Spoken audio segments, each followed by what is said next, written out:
Whatever may be said in praise of poverty, the fact remains that it is not possible to live a really complete or successful life unless one is rich. Whatever may be said in praise of poverty, the fact remains that it is not possible to live a really complete or successful life unless one is rich.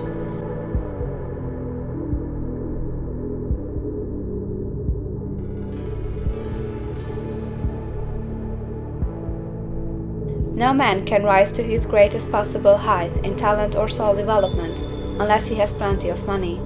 For to unfold the soul and to develop talent, he must have many things to use, and he cannot have these things unless he has money to buy them with. A man develops in mind, soul, and body by making use of things, and society is so organized that man must have money in order to become the possessor of things. Therefore, the basis of all advancement for man must be the science of getting rich.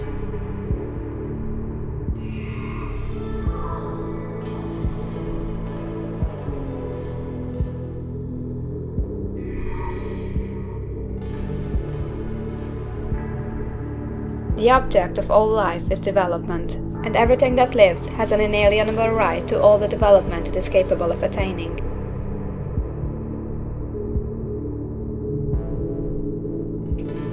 Man's right to life means his right to have the free and unrestricted use of all the things which may be necessary to his fullest mental, spiritual, and physical unfoldment, or, in other words, his right to be rich.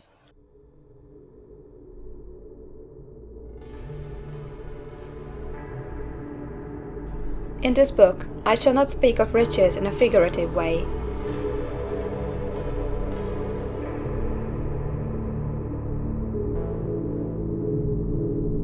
To be really rich does not mean to be satisfied or contented with a little. No man ought to be satisfied with a little if he is capable of using and enjoying more. The purpose of nature is the advancement and unfoldment of life.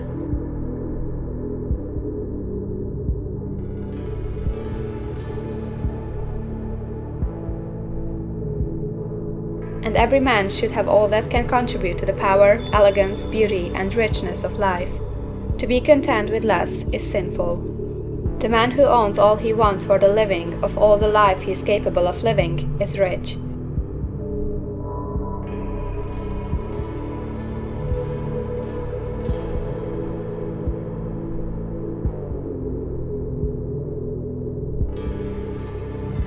And no man who has not plenty of money can have all he wants.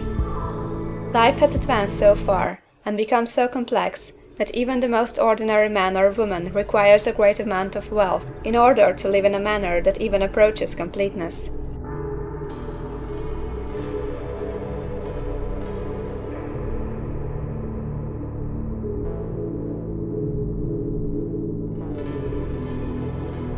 Every person naturally wants to become all that they are capable of becoming. This desire to realize innate possibilities is inherent in human nature. We cannot help wanting to be all that we can be. Success in life is becoming what you want to be. You can become what you want to be only by making use of things, and you can have the free use of things only as you become rich enough to buy them. To understand the science of getting rich is therefore the most essential of all knowledge. There is nothing wrong in wanting to get rich.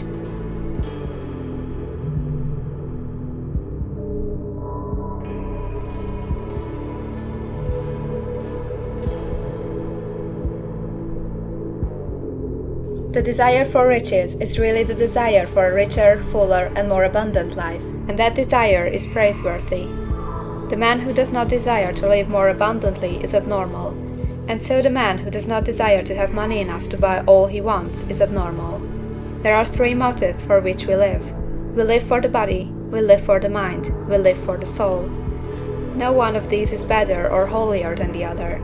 All are alike desirable, and no one of the three, body, mind, or soul, can live fully if either of the others is cut short of full life and expression.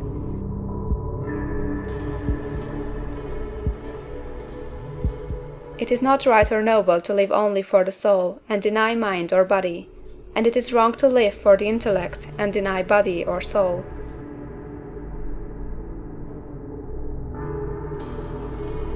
We are all acquainted with the loathsome consequences of living for the body and denying both mind and soul. and we can see that real life means the complete expression of all that man can give forth through body, mind, and soul.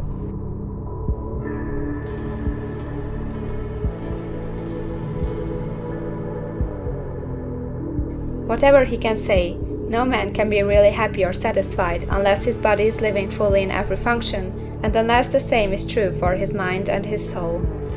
Wherever there is unexpressed possibility, or function not performed, there is unsatisfied desire. Desire is possibility seeking expression, or function seeking performance.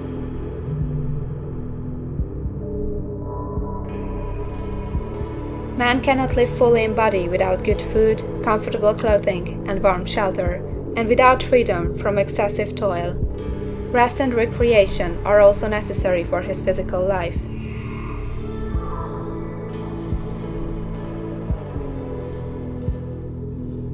He cannot live fully in mind without books and time to study them, without opportunity to travel and observation, or without intellectual companionship. To live fully in mind, he must have intellectual recreations, and must surround himself with all the objects of art and beauty he is capable of using and appreciating.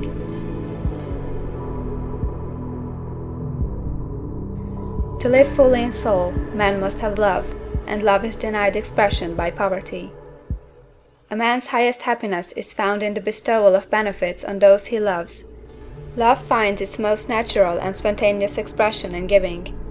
The man who has nothing to give cannot fill his place as a husband or father, as a citizen or as a man.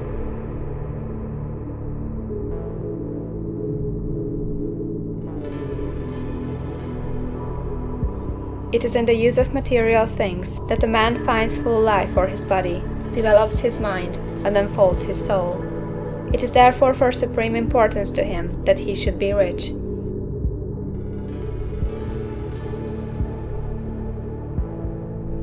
It is perfectly right that you should desire to be rich. If you are a normal man or woman, you cannot help doing so. It is perfectly right that you should give your best attention to the science of getting rich, for it is the noblest and most necessary of all studies. If you neglect this study, you are derelict in your duty to yourself, to God and humanity. For you can render to God and humanity no greater service than to make the most of yourself. End of chapter 1.